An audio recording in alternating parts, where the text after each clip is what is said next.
Muy buenos días, tardes o noches. Cualquier momento que usted nos esté sintonizando, le estamos ofreciendo a usted una cordial bienvenida. Hoy estamos aquí con el economista hondureño Jorge Illescas. Nos está acompañando en esta oportunidad. Bienvenido, don Jorge. Gracias por el tiempo una vez más con nosotros. Muchas gracias, muy amable por la invitación. Me alegro de estar aquí con ustedes Muchas y gracias, don Jorge. llegar Escuchamos. a todos sus televidentes, que es un conglomerado muy importante. Muchas gracias, don Jorge. Y a usted también estamos ofreciendo una cordial bienvenida. Estamos acompañando, invitándoles que nos ayude a alcanzar a más ciudadanos con esta entrevista con el economista Jorge Illescas. Tenemos nuevo gobierno en Honduras, aproximadamente un año, ya llevamos 10 meses. La nueva presidenta Xiomara Castro.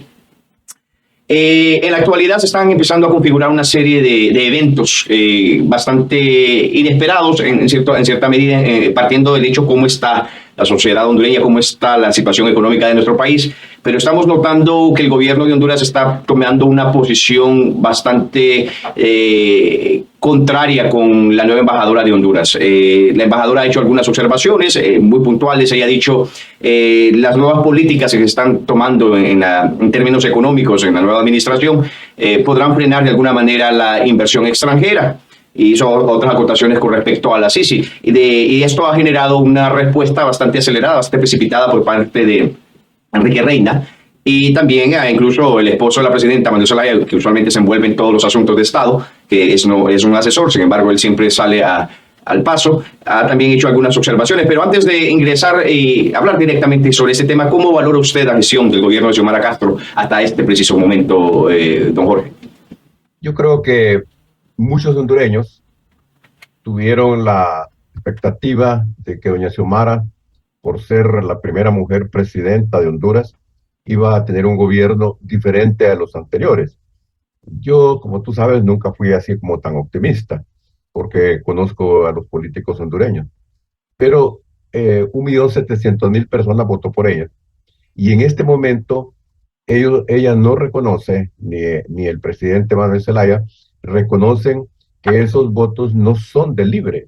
El problema es que la señora llegó al poder por dos circunstancias. Una, porque la gente quería sacar a Juan Orlando. Y eso era un consenso nacional de sacar a Juan Orlando. Y Papi a la Orden, el candidato nacionalista, se miraba como la proyección de Juan Orlando. Entonces la gente no quería votar por él. Entonces, Xiomara llega ahí por Juan Orlando y por Gianni Rosenthal, porque resulta que los liberales en cuanto a alcaldes y diputados casi sacan 1.000.000 de votos, pero Gianni solo sacó 336.000 votos. La gente no votó por Gianni. Y cuando los dirigentes liberales llamaron a votar por Xiomara, calculamos nosotros que votaron por Xiomara 456.000 liberales que no votaron por Gianni. Esto llega por esas dos circunstancias. Entonces pensaron algunas personas que eso los iba a hacer meditar, sabiendo que no tienen la mayoría, sino que esto fue una cuestión coyuntural. Sin embargo, desde el principio ha sido un gobierno no conciliador, como decía doña Xiomara, sino que es un gobierno confrontativo. Permanece confrontando por cualquier cosa. Y hay que tener en cuenta, con relación a lo de Estados Unidos, que don Manuel señala, Rosales, dice que él es el presidente de la Internacional Antiimperialista. Y es libre y sus dirigentes son antiimperialistas, eso quiere decir antinorteamericanos. Y además de eso, anticapitalistas, quiere decir que son antiempresa privada. No sé qué les pasa a estos señores que no razonan realmente las circunstancias en que se encuentra nuestro país. Nuestro país está en este momento compitiendo con Haití el último lugar. El último lugar en todo sentido, en delincuencia, en corrupción, en pobreza. Entonces, en algún momento CEPAL señalaba que nosotros estamos abajo de Haití en materia de pobreza, lo cual es bastante grave. Si ellos entendieran estas circunstancias, la actitud frente a las potencias extranjeras, particularmente con Estados Unidos, tendrían una política de apertura, una política de atraer la inversión extranjera. Pero eso está muy lejos por varias razones. Una, por su actitud, como llaman ellos, antiimperialista, antinorteamericana. Y la otra, que la empresa privada no va a venir a Honduras a invertir en circunstancias actuales. Y además de eso, donde es un país que carece de un verdadero Estado de Derecho. Las muestras de ese Estado de Derecho se dan, por ejemplo, con una directiva en el Congreso que es ilegítima, una directiva que ha aprobado un pacto de impunidad para sacar no solamente a los políticos de las cárceles, sino a los corruptos de las cárceles, que no entraron después del 2009, sino que entraron antes del 2009 en el gobierno de Manuel Zelaya. El caso de Marcelo Echemirri, que por corrupción estaba en la cárcel y sin embargo ese decreto la sacó. Y la elección, por ejemplo, de un procurador de la República en forma anticipada y sin llenar los requisitos, y haciéndolo en la madrugada. Entonces las señales de un Estado de Derecho son muy lejanas. Por otro lado, está en juego la Corte Suprema de Justicia y Manuel Zelaya, como presidente, que de hecho, no de derecho, dice que no puede perder la Corte Suprema de Justicia. Ahora, hay una pregunta rápida en esta intervención, esto que usted está diciendo. ¿Quién es el presidente en Honduras? Porque oficialmente la ciudadanía votó por Xiomara Castro y esa fue la decisión de la nación, de los ciudadanos. 1.7 millones de hondureños dijeron vamos a darle el poder a Xiomara Castro. Sin embargo, notamos que el señor Manuel Zelaya Rosales se envuelve en todos los asuntos del gobierno, en todos los asuntos del Estado, que de alguna manera parece que no debería de estarlo haciendo, porque él es un simple asesor. Entonces, ¿será que el señor Manuel Zelaya Rosales está usurpando funciones de la presidenta y cosas que no le competen? Especialmente el día de ayer, cuando sucedió esta situación con Enrique Reina, bueno, él como canciller obviamente dio su punto de vista, ¿verdad? Y observación. Pero me parece que debería salir la presidenta al paso a decir el posicionamiento oficial del gobierno, pero quien ha salido otra vez, Manuel Zelaya Rosales, a dar sus puntos de vista que cómo considera. Entonces, ¿quién está gobernando Honduras? Esa es la gran pregunta que queda aquí, don Jorge Illescas. La verdad es que la personalidad de Manuel Zelaya Rosales no le permite él estar atrás, no le permite una posición secundaria. Por derecho, la presidenta es doña Xiomara, pero de hecho, el presidente es don Manuel Zelaya.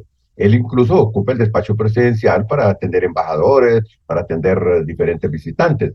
Y él expresa su opinión y da la impresión que esa opinión es muy personal. Es más, por ejemplo, uno de los diputados de Libre, que se llama Juan Barahona, dice, le guste o no le guste, el presidente de la República se llama Manuel Zelaya Rosales. Y ellos se refieren a Manuel Zelaya como el presidente Manuel Zelaya. Entonces, por eso digo, por derecho es doña Xiomara, pero de hecho es don Manuel. Doña Xiomara pareciera como que está secuestrada. Ella aparece en los medios y en público en muy pocas ocasiones. Y el que aparece todo el día en cualquier reunión, en cualquier actividad, es don Manuel. Y cualquier consulta que haga la población es a don Manuel, no a doña Xiomara.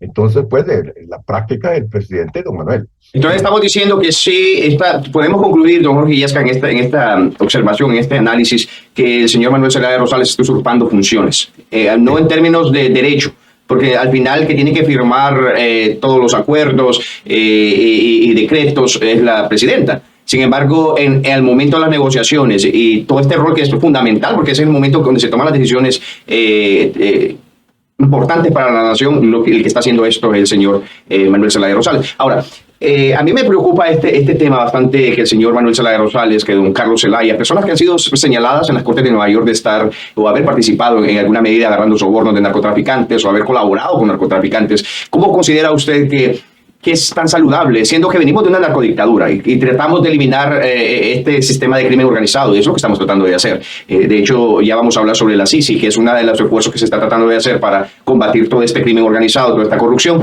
Sin embargo, todavía tenemos miembros en el gobierno, personas que están señaladas de la corrupción, que fueron beneficiadas del pacto de amnistía o la amnistía del Congreso Nacional, pacto de impunidad, y también que todavía tienen señalamientos en las Cortes de Nueva York diciendo que ellos han participado en el narcotráfico. ¿No sería saludable para la nación que estos individuos no participaran en el gobierno, sino que mejor aclararan estos señalamientos que tienen? Y pues si salen limpios, pues que regresen y sean servidores públicos. Pero genera esa como disyuntiva. ¿Cómo es posible que estamos tratando de combatir el narcotráfico, el crimen organizado? Pues estamos permitiendo que ciudadanos que están siendo señalados constantemente en estas cortes y les dejamos fungir como funcionarios públicos. ¿Cómo contrasta usted esto, Jorge? Sí, en realidad, como estamos hablando, de hecho, el presidente don Manuel Zelaya. Vienen inversionistas y que nos atienden don Manuel Zelaya. ha recibido a embajadores en el despacho presidencial, ¿verdad? Don Manuel Zelaya y doña Xiomara ausente.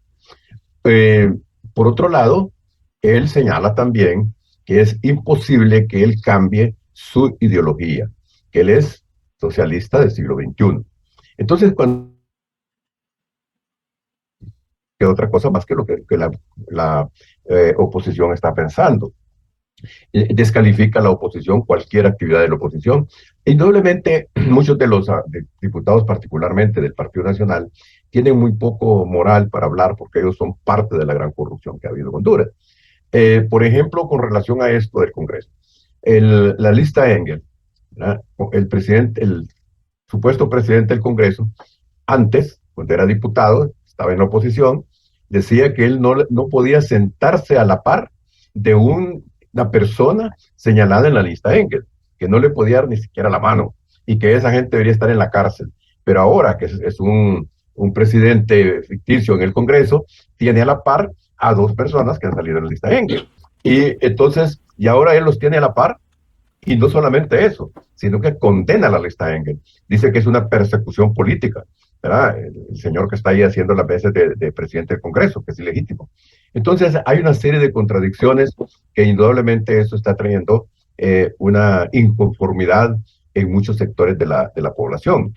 Y hay una cosa que es importante señalarla, que como no hay, digamos, una política de atracción de la inversión extranjera y la inversión nacional, entonces el país está paralizado. Ellos solo están trabajando en el proceso de una constituyente.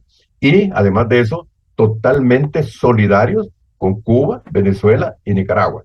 Y en los foros internacionales, ellos, por ejemplo, a veces se abstienen porque dicen que no intervienen en los asuntos internos de los países.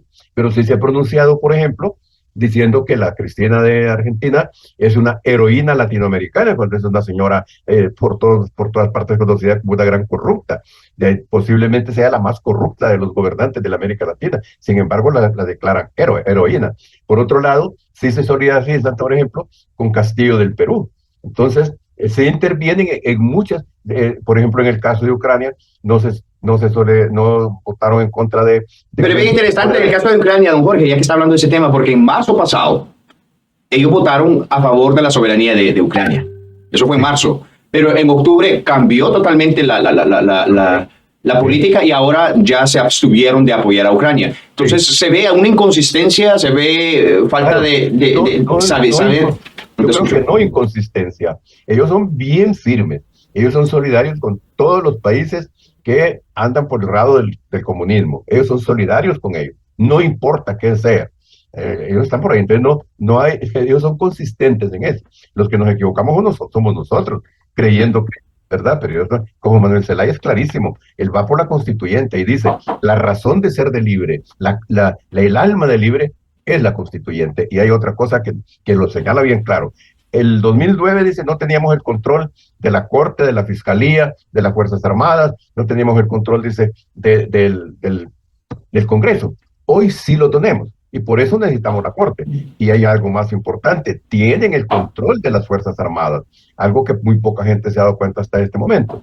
El ministro de Defensa es sobrino de la pareja Zelaya, es hijo del hermano de Manuel Zelaya, pero el coronel jefe del Estado Mayor Presidencial es tío del ministro de la Defensa. Y el otro que va para el Consejo Superior de las Fuerzas Armadas es tío del ministro de la Defensa, cuñado de doña Xiomara, cuñado de Carlos Zelaya. O sea, y además los coroneles que han ascendido a generales están totalmente alineados con con el gobierno. Y dice, por ejemplo, el que va a ser jefe del Estado Mayor Conjunto, dice, tenemos que apoyar la refundación de Honduras, lo cual es una aberración, porque él no puede apoyar una línea política.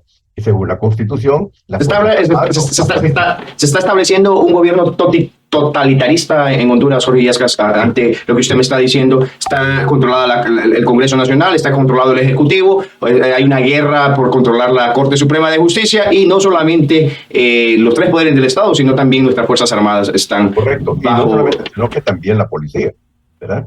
El ministro de Seguridad indudablemente es una persona afín. Y el director de la policía es una persona afín. Una persona que ha estado 8 años fuera de Honduras, no estudiando cuestiones de policía, sino estudiando sociología. Y ahora es director, lo ascendieron a general y ahora es director. Y él, la policía, indudablemente, ve, por ejemplo, esos escuadrones que tienen ellos, que le llaman colectivos, que asaltan los ministerios, hacen desastres en los hospitales, y la policía los queda viendo nada más, no interviene, pues el papel de la policía es no permitir esos escándalos, esas interrupciones, queman llantas en las calles, interrumpen las calles, y la policía no dice absolutamente nada, ¿verdad? Entonces, pues, se pone en evidencia que el camino, y ahí es donde yo digo, los que quieren equivocarse se equivocan, pero Manuel Zelaya es claro, vamos a la constituyente. Y esta anarquía que hay en el país es precisamente parte de una política que conduce a una constituyente, ¿verdad? Eso sí, realmente la oposición y el pueblo lo permite. Pero, por ejemplo, muchas personas piensan que la crisis se va a profundizar cuando sea la elección de la Corte Suprema de Justicia. Porque don Manuel quiere 8 o 9 magistrados. Y los diputados de Libre lo han nombrado a él para que él negocie con todas las bancadas. Esa es una cosa insólita, que un poder del Estado se ponga al servicio de otro poder, y no de otro poder, sino que de una persona, de un grupo. Entonces, ¿cómo es posible que los diputados de Libre no puedan negociar, si es que se llama así la palabra negociar, cuando se trata de la Corte, elegir la Corte? Entonces, porque él quiere, ¿verdad? 8 magistrados. Entonces, estamos en una situación bastante complicada. Y un día dijo don Manuel, nosotros como partido, y lo dice Carlos Zelaya, como partido no podemos perder la Corte, ¿verdad? El partido que pierda la Corte no es partido, dice Carlos Zelaya. Y dice don Manuel, si hay que quemar ese Congreso, lo vamos a quemar, pero la Corte es nuestra. Entonces, estamos frente a una situación sumamente complicada. Ahora, volviendo al tema sobre lo que ha comentado la embajadora de Estados Unidos, Lara Dogu, ¿usted cree que tienen alguna naturaleza injerencista donde apunta que la política económica que está impulsando Xiomara Castro no propician o incentivan la inversión extranjera? Al contrario, más bien hacen que la inversión, y habló de seguridad jurídica, habló de algunos alicientes que se le daban a la inversión extranjera, el capital extranjero para que viniera a Honduras, se han quitado ahora en este gobierno. Y Dogu asegura que todo esto está configurando un rechazo, de hecho, de los inversionistas para venir a Honduras, sino que más bien buscan otros países. No, en realidad la intervención de la embajadora fue en una reunión de la Cámara de Comercio norteamericana, Honduras norteamericana. Y eso no es una injerencia, porque en su conferencia ella señala, ¿verdad? Honduras le pide a los Estados Unidos que fomente la inversión en Honduras. Eso le pide a Honduras, ¿verdad? Honduras le pide a Estados Unidos que fomente en Estados Unidos que vengan inversionistas a Honduras. Honduras le pide a Estados Unidos una cantidad de favores. La señora, lo que dice la embajadora es, ¿cómo no? Estamos de acuerdo que venga la inversión extranjera a Honduras, estamos fomentándolo. El problema es que no hay Estado de Derecho, no hay seguridad jurídica. Ella señala lo que realmente está pasando en Honduras, ¿verdad? Entonces el gobierno debería de reaccionar diciendo, vamos a corregir estos problemas para que venga la inversión en una situación tan dramática como la que estamos viviendo. Entonces, pero el señor que está ahí en la Cancillería no actúa como un diplomático, no actúa como un canciller. Él es un señor confrontativo con los Estados Unidos, ¿verdad? Entonces, ¿cómo quieren ellos que venga inversión de los Estados Unidos si confrontan con los Estados Unidos? Sí, él sigue la línea de Manuel Zelaya diciendo, ¿verdad?, que son antiimperialistas, son antinorteamericanos, ¿verdad? Pero le piden a Estados Unidos que venga la inversión, le piden a Estados Unidos asesoría para muchas cosas, pero confrontan con Estados Unidos porque su política es anti-norteamericana. Ahora, y hay una cosa, por ejemplo, Honduras, mira, si Venezuela, que es uno de los países más ricos del mundo, está en una situación dramática. El país que más expulsados tenía era Siria, tenía 5,5 millones. Hoy Venezuela tiene más de 6 millones. Es el país que tiene más emigrados en el mundo. Y una petrolera quebrada, todo Venezuela quebrado. Entonces, pero ellos se ven en ese espejo de Venezuela. Entonces, si Venezuela, que tiene esos recursos naturales, que tiene cualquier cantidad de recursos naturales, y que podía exportar muchas cosas, y nosotros lo que exportamos son postres, exportamos bananos, exportamos piña, exportamos melón, puros postres. ¿Qué vamos a hacer nosotros cuando el mercado de Estados Unidos significa más o menos el 33%, solo el mercado de importación, y exportación, el 33% de Honduras en Estados Unidos? Es un mercado que hay que cuidarlo. Y hay algo más, no sé dónde tiene la cabeza. Tú recuerdas, por ejemplo, cuando se hace la paz en Vietnam, Vietnam perdió más de 2 millones de personas y los Estados Unidos perdió más de 50.000 marines. Cuando se hace la paz, que se une Vietnam del Norte y Vietnam del Sur, ¿a dónde es que va el presidente de Vietnam? La primera visita en el mundo fue a Estados Unidos, ¿verdad? Y hace las paces con Estados Unidos después de esa cantidad de muertos. Y que Estados Unidos ahí practicó armas biológicas, deforestación, bueno, cualquier cantidad de armas. Sin embargo, los vietnamitas, el mercado que buscan a tantos kilómetros de distancia es el mercado norteamericano. Y nosotros que tenemos aquí enfrente, a una cuadra, a los Estados Unidos, queremos pelear con Estados Unidos y queremos distanciarnos. Eso hace mucho sentido lo que usted tiene, lo que usted dice. Hay otra cosa que quiero señalar. Sí. Pareciera que estos comunistas hondureños creen que China es un país comunista y creen que Rusia es un país comunista. Rusia es una potencia local. Como decía alguien, Rusia es un gigante en armas, pero un enano en economía. Es un desastre Rusia. Y en cuanto a la potencia, al gigante militar, mira cómo lo tienen ahí los ucranianos. Rusia está derrotado militarmente. Ok, China, te voy a decir lo siguiente. Cuando Mao Zedong muere, a los 4 años de la muerte de Mao Zedong, Milton Friedman, ve que China está siguiendo un camino interesante. Entonces va a visitar China y se da cuenta que los chinos economistas, los que dirigen la economía de China, lo que están aplicando es la teoría de Hayek, y que se da cuenta también que sus libros están siendo traducidos. Y desde ese momento Friedman comienza a llegar a China. Entonces los propios chinos dicen, un país con 2 sistemas, una dictadura comunista en lo político, pero un sistema liberal clásico en China. Entonces China ha sacado millones de gente de la pobreza con un sistema económico liberal clásico. Capitalista. Capitalista. Y en China, así como han salido millones de personas de la pobreza, también han surgido ricos, tan ricos o más ricos que los ricos de los Estados Unidos. Y China tiene un desarrollo tecnológico impresionante. China hoy está compitiendo ya en primer lugar con los Estados Unidos. Y atrás de China viene también la India. Y es bien interesante en ese tema, que muchas de estas compañías, que están en China, los dueños son americanos, no son precisamente ni los chinos. ¿Verdad? Entonces, pero los comunistas hondureños creen que China es un país comunista. Es comunista, no es democrático en lo político, pero en lo económico sí. En lo económico es un país totalmente capitalista. China puede ser en este momento el país más capitalista del mundo. Yo decía el otro día en una reunión, la mayor revolución liberal que se ha dado en el mundo se ha dado en China en este momento. Se ha dado en China. China es más capitalista en lo económico que Estados Unidos. Muy bien, ahora pasemos al siguiente tema. Hay temor por parte de algunos funcionarios públicos en la actualidad cuando se hacen menciones sobre la FICI. Pues una promesa de campaña, hombre. La presidenta anduvo por todos lados. Recuerde que venimos de un narcogobierno extremadamente corrupto. La sociedad hondureña tiene una disposición a la justicia.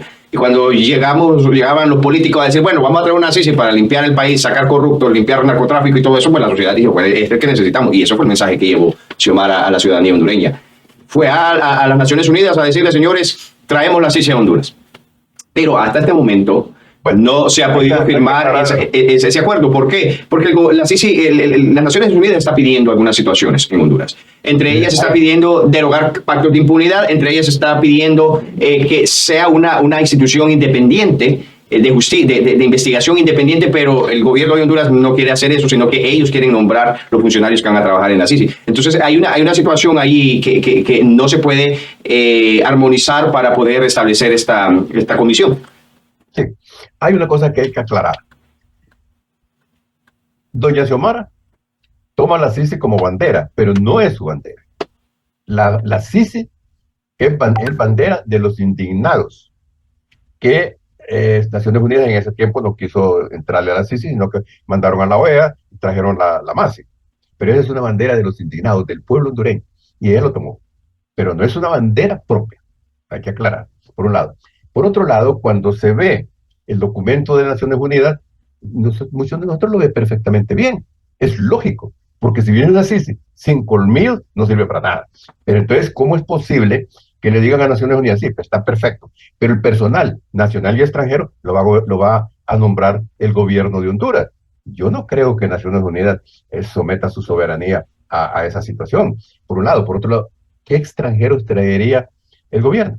¿Verdad? Gente del Foro de Sao Paulo, ¿verdad? Gente, podrían ser técnicos, todo lo que tú quieras, pero son de esa línea. ¿Van a venir a combatir la corrupción del gobierno estatal? No, no, por un lado. Por otro lado, le piden a Estados Unidos, el 90% de la CICI sería financiado por los Estados Unidos y Canadá. Sin embargo, confrontan con Estados Unidos. Entonces le piden que venga la CICI, pero además rechazan a Estados Unidos. ¿Cómo es eso?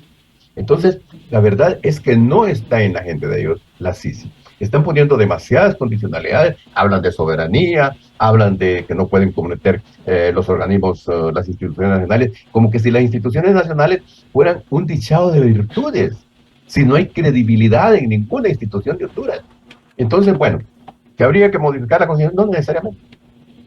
Para que la CICI pueda tener también la oportunidad de participar en los juicios, entonces se modifica el Código Procesal Penal, punto, nada más, ¿verdad? Y entonces la CICI vendría aquí a trabajar con los fiscales, a trabajar con los investigadores y también a trabajar en el momento de los juzgamientos. Si no es así, la CICI no viene a hacer nada. Y yo no creo que Naciones Unidas vaya a doblegarse a una situación como esa. Una CICI que venga aquí a qué. Mira, Estados Unidos, a través de la AID, ha invertido en Honduras toneladas de dólares para mejorar el sistema jurídico de Honduras. Ha estado en la corte, está en la fiscalía. Cero actividad. Cero. No sirve. Entonces, traer una CICI como asesora no sirve. Eso ya lo sabemos. Volvemos a quedar en lo mismo.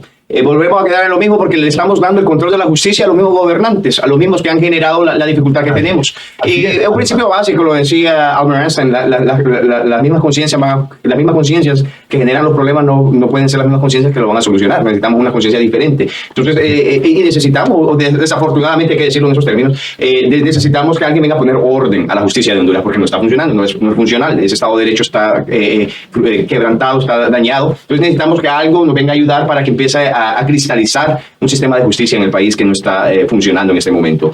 Este es un tema un poco escabroso. Ya esta semana se canceló la audiencia de Juan Orlando Hernández en la Corte del Distrito Sur de Nueva York. Era muy interesante porque usualmente lo que estaban pidiendo más tiempo era la defensa en su inicio, luego la Fiscalía pidió más tiempo. Ahora tenemos el caso que el mismo juez Castel, Kevin Castel, él adjudica que es un protocolo de COVID. Sin embargo, es algo extraño porque yo estoy aquí en Washington y aquí en Estados Unidos ya esto del COVID ya es historia, ya no estamos manteniendo estos protocolos que está diciendo. No quiero decir que lo que está diciendo el juez Castel es incorrecto, pero deja un poco de curiosidad por qué tanto cambio. Además, permitirle a Juan Orlando Hernández mandar una carta a la población hondureña deja mucho que desear porque le están permitiendo hacer esto. ¿Cree usted que con las actitudes del gobierno se está configurando una oportunidad? Yo sé que estamos hablando de una cuestión extrajudicial, donde la política va a primar antes que los cargos que tiene Juan Orlando Hernández aquí en este país de haber traído drogas. Se está diciendo que no hay pruebas contundentes y se ha levantado una campaña fuerte en la media diciendo que Juan Orlando volverá. ¿Cree que toda esta configuración de realidades geopolíticas que está sucediendo cuando vemos que un Juan Orlando Hernández leal a Estados Unidos, que lo que le decía Estados Unidos lo hacía, se vuelve realmente una oportunidad para Juan Orlando Hernández que quede en libertad? Ya como una fuerza política en Honduras, ¿cree usted solo construyendo ese posible escenario? Sí, en realidad aquí hay mucha especulación al respecto. Yo no soy abogado, pero he consultado con muchos amigos míos, abogados, y algunos no se atreven a decir qué va a pasar, porque indudablemente la justicia norteamericana es totalmente diferente a la nuestra. Entonces hay criterios que son muy controversiales. Por ejemplo, los nacionalistas están seguros que Juan Orlando va a salir libre, ¿verdad? Y abogados y militantes del Partido Nacional están seguros, 100% seguros, que Juan Orlando va a salir libre. Y yo he conversado con personas amigas de Juan Orlando, amigos, compañeros de de estudios de Juan Orlando, que han sido amigos toda la vida, y que lo conocen, ellos dicen, Juan Orlando va a salir libre, ¿verdad? Entonces yo personalmente no me atrevería a decirlo, porque hay una cosa que es cierta, ¿verdad? La corrupción de Juan Orlando, eso no se puede ocultar, la de él y de sus funcionarios, pero es Total. otra cosa, la corrupción no la juzga Estados Unidos, Estados Unidos lo que juzga es la droga.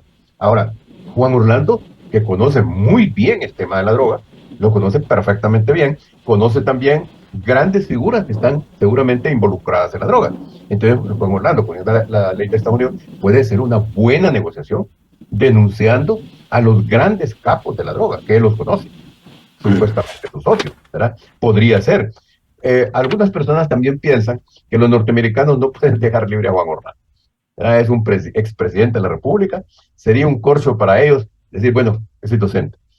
Piensan algunos que le puede caer una sentencia, no de pena de cadena perpetua, sino una sentencia menor, nos dicen de 5 años, de 10 años, de 3 años. Todo eso es pura especulación. Porque a ciencia cierta, solo los norteamericanos que están involucrados en eso lo saben. Yo creo que no lo saben ni siquiera los defensores, porque hay un señor que habla cualquier cantidad de cosas, que dice que ha sido de la CIA y de la DEA, efectivamente, ¿verdad? Pero yo a ese señor no le creo todo lo que dice, porque ya lo he escuchado demasiadas veces y siempre ha fallado en lo que él ha dicho. Después dice que él acertó, porque hoy dice una cosa, mañana dice otra, pues una de las tantas le va a acertar, pero no es para mí el mejor referente, ¿verdad? Entonces, pues es una situación sumamente difícil, ¿verdad? Porque hay una cosa, si los norteamericanos le ponen una pena mínima a Juan Orlando en Honduras se convierte en un héroe, sin duda.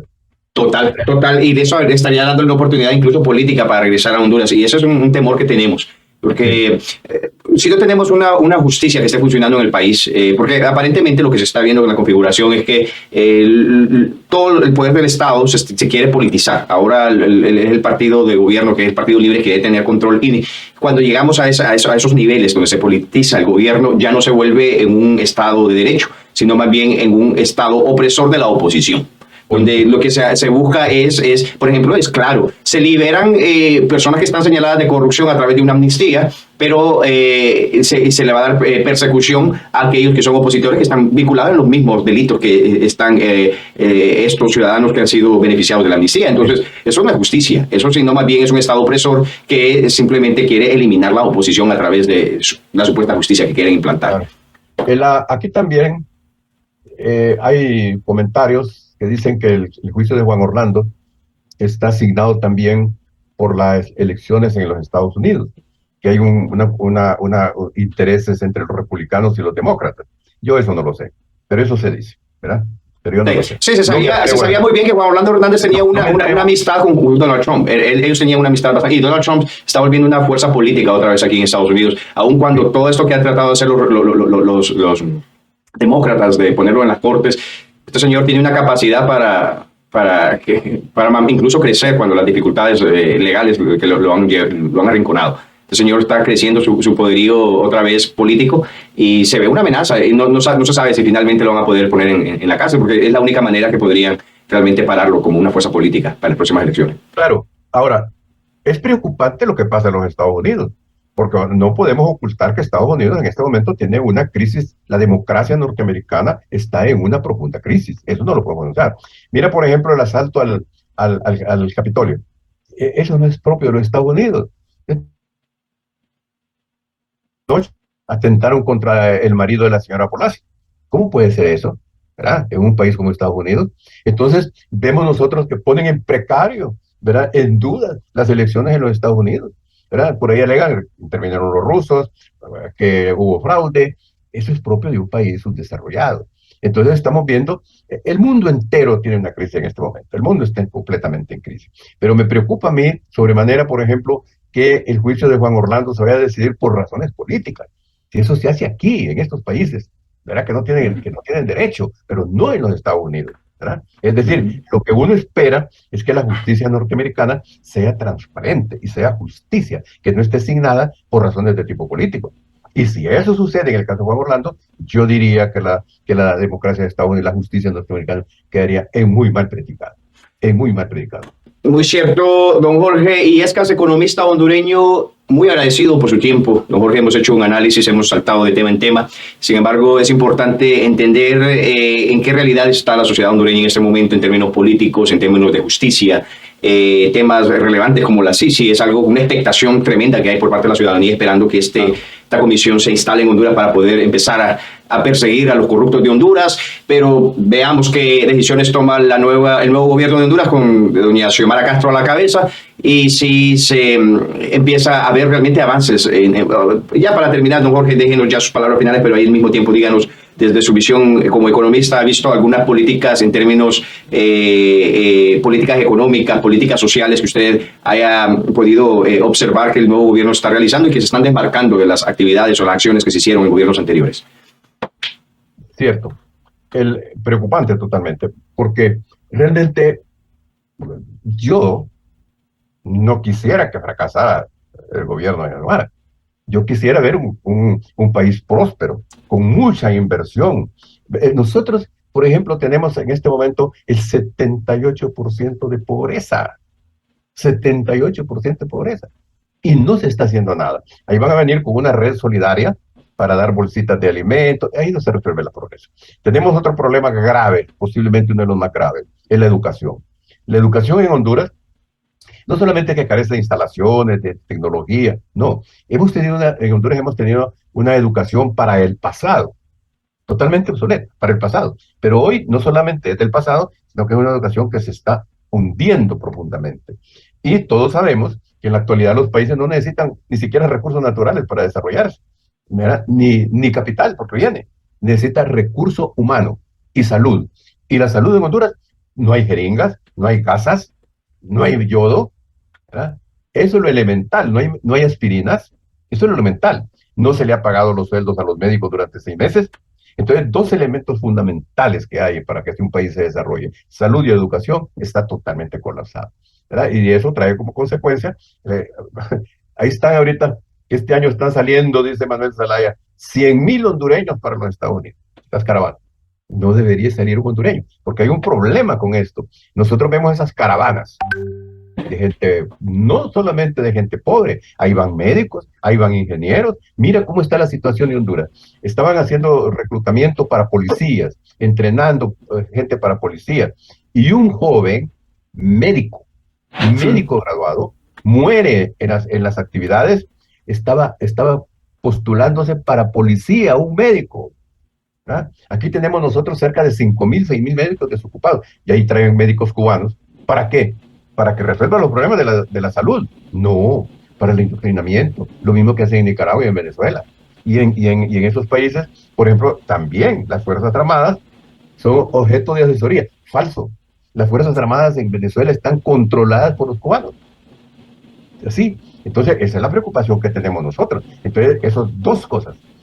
El Ministerio de Educación Pública no está integrado por personas que conozcan de políticas públicas de la educación, ni salud tampoco, ¿ok?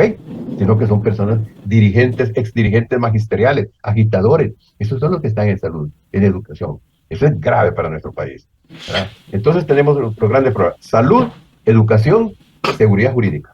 Seguridad jurídica. Muchas gracias, don Jorge Illescas, desde Honduras con ustedes, y esperamos tenerle en otra ocasión por aquí, don Jorge, para que sigamos haciendo análisis de la situación actual de nuestro país, y gracias por su tiempo. Muchas gracias también por darme la oportunidad de estar aquí compartiendo con tus televidentes. Muchas gracias. Muchas gracias a usted y gracias a ustedes también por habernos acompañado en esta jornada. Tengan todos muy buenos días. Okay.